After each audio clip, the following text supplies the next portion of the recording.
Opening theme music performed by my very, very talented nephew, Oliver Unger, who's now 15, but when he did this, he was like 12 or 13. Slate your name to camera, please. My name is Adam. Shot this against a wall in our dining room. Yeah. Used a black sheet for some shots and decided to make it black and white because honestly, I didn't like the way the color was looking. So I just said, let's go artsy and we'll make it black and white. Right, we'll give it like it's on purpose. But there's some really funny stuff. I think in this little montage, and we got to work with some great voiceover people. In fact, one of the people we used for voiceover, Susan Linsky, ended up in the series as a series regular. She's in this season. You saw her as the sister in the very first scene of the first episode. Then you'll see her again in the 7th episode.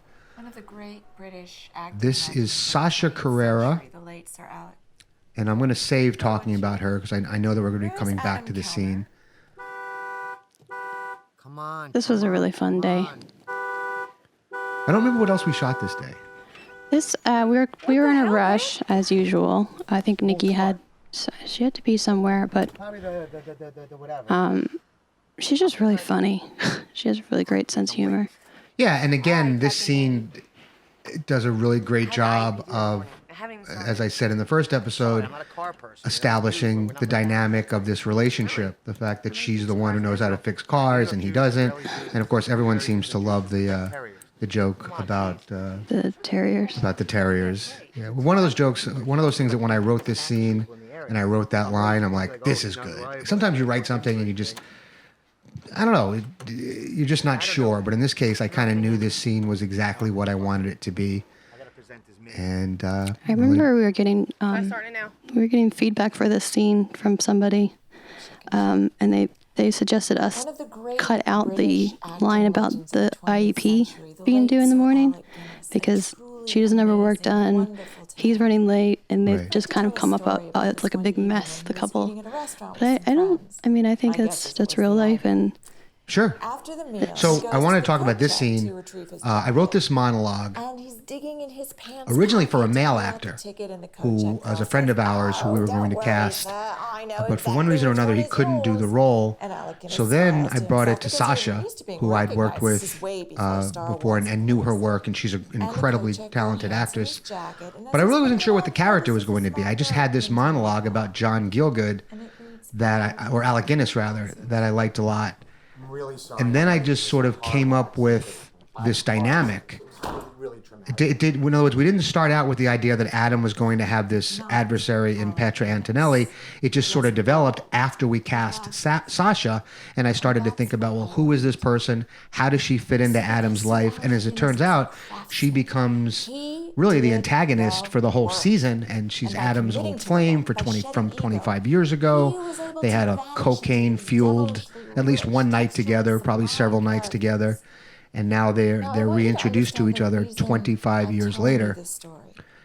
And this was a scene that, we were still kind of finding our legs, I think, in a lot of ways. Very much so. And this was also before we had our Indiegogo campaign. So when we shot the first 2 episodes, we did it out of pocket.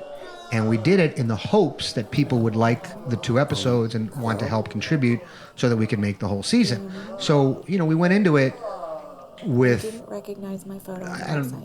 with sort of this sense of, is this going to work? Is this quality material? And we also knew we needed to get it done, and we had very little money to do it. So this scene was actually shot 2 different days. 2 different days with 2 different shooters. 2 different 2 different sound systems. Yeah, right. In fact, devices. you can actually hear the difference because for some of the stuff we were able to use a better mic than some of the other stuff. So there is we did the best we could. Zach Trees, who did the post sound mix on this, did the best he could to match it. But I can tell some difference. We didn't really like this. We just didn't have the time to do this as well as I would have preferred. But there's also something that I really like about the way this looks. I like gritty stuff. And I feel like this scene, the lighting is off a little bit. Some of the coloring is off because of the lighting. but it has the energy, and most importantly, it's what you're seeing now. It's Petra and Adam, and it's the introduction or the reintroduction of the two of them. So it's tricky to edit. It was tricky to edit. You know, you wouldn't want things like she's walking into the dark. But, you know, and I blame myself because I don't know that I came into this scene. I mean, I knew the shots that I wanted. I always have my shot list. I know what the shots, what I would have liked to have gotten. We just weren't able to get them all in the time frame that we had. We shot this at a bookstore called Normals. And they have sort of this side room that we turned into this acting space. It was really hot. Yeah. Like insane hot. And of course, everybody was glistening. If there's any air conditioning, you got to turn it off. You got to get rid of all that stuff. So this was, and then of course I'm wearing a flannel shirt in a really, really hot environment. Earlier told me while motorboating my vulva, he'd like to take me to see old black and white films on Sundays, and let's go dance in the Harbor Place fountain together. And hey, can I get another line of that blow you paid for, Patty? I'm just letting this play as I'm just thinking about the. I was broke. I barely had enough money to eat. And, you know where this season is ultimately heading in season 2. And the difference between season 1 and season 2, not only in the look of the series and the fact that we've been able to up our game in terms of the gear that we're using, and we've got way more of a consistent crew that we didn't have in the early part of season 1. But still, this scene, I'm proud of it, and I hope that as a viewer, you know, you watch the first episode and you see this guy sort of tired with where he is in life, or frustrated, who decides to make this seismic shift in his art, and then we come into episode 2, and now the establishing of this relationship, the Adam Petra relationship, is so important to the overall dynamic and the overall storyline that I think this does a nice job. And the actors, again, in this scene, who we worked with, Chelsea Foster, Matt Payne, you know, they became series regulars as well. And as I said earlier, we only shot the first 2 episodes. So we didn't necessarily know the whole story.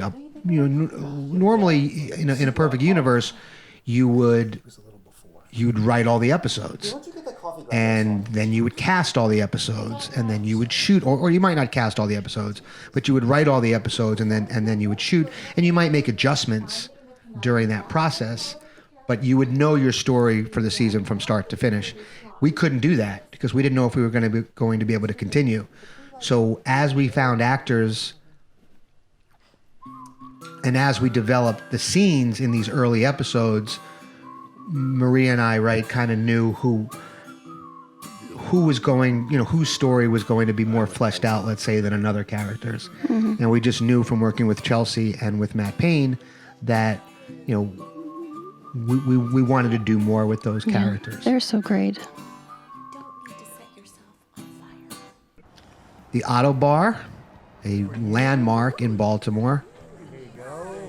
Looks like it's nighttime, but it's early in the morning.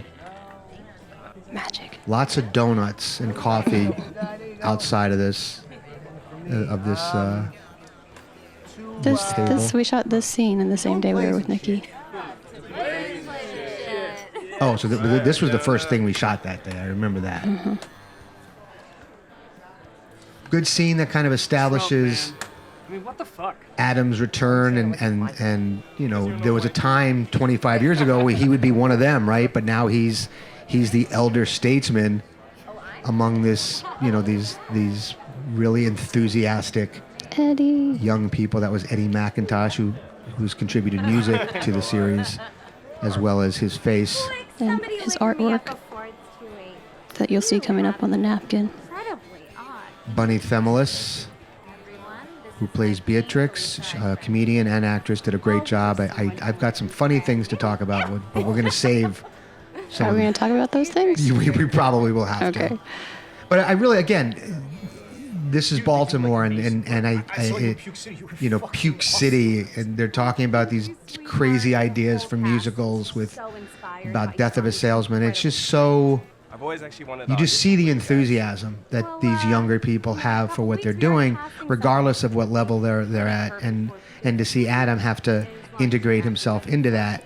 What? A rock reggae musical version of Death of a Mm, Salesman. It's didn't have to do much. You didn't need a lot of coverage for this scene, I don't think. I think sometimes, particularly younger filmmakers, they almost overdo it. And this Thespian is a story about people. So as long as your camera is trained on those people, and you've got the quality of acting that I think we have in Thespian, you're going to be okay. Poison, please drink. Very, very simple. I think of all the episodes of Thespian, this is the one, it's the same length for the most part as it might be a little shorter than some of the other episodes, but there's not a lot that goes on in this episode, but yet so much. This scene that you're watching now really, I like to think, what do you think about, I think this scene I think this is one of the best scenes in the series of season 1. It's one of my favorites. I didn't expect to be here this long. It gives you so much of But I'm giving it one more year. of the backstory of the relationship between Petra and Adam, where they are now, and it kind of sets up Adam for his, his first disappointment. And well, he says, I think even on a bigger scale, he says, in a year, I'm either a working New York actor or I go find something until I kill time and they bury me in Baltimore. So now, as the audience, sort of what the stakes are here. It's acting or die for Adam. yeah. And I think When I asked you about your motivation, and you said to here, when Sasha is talking, or Petra rather, the character of Petra, you would have listened, you would have dug deep. Now you she really, defensive. she hits him pretty hard here. She's brutally honest, and I don't think he was ready for that. Yeah, and I remember as the actor in this scene, I remember when she said it to me, Petra and talking to Adam, like I felt it, because I think Sasha did such a nice job with the layers that she played. It's a word actors use a lot, but there's a lot going on. It's nuanced. There's a lot of nuance to the way she handled this scene. You see that they have a connection. You see they have a past, but you also see that they've gone in different directions. And Petra is in that sort of that area where, hey, this is the guy who 25 years ago blew me away with his work, and now look at him. But yet she can't say it that, she doesn't want to crush him completely, but she wants him to know that she's disappointed. There he is. And as we get to the ending of episode 2, we see Adam doing his first actual YouTube video. In episode 1, he's playing around with his phone, but there's no sense of what he's going to do with that. Here in episode 2, at the end, and this was a really good opportunity to get exposition out and inner thought out is probably a better, sort of narration through the device of the YouTube video. And so here he gets to tell an audience what his first acting class experience was, and in what I think is a very poignant moment, says, it's weird. you think as you get older,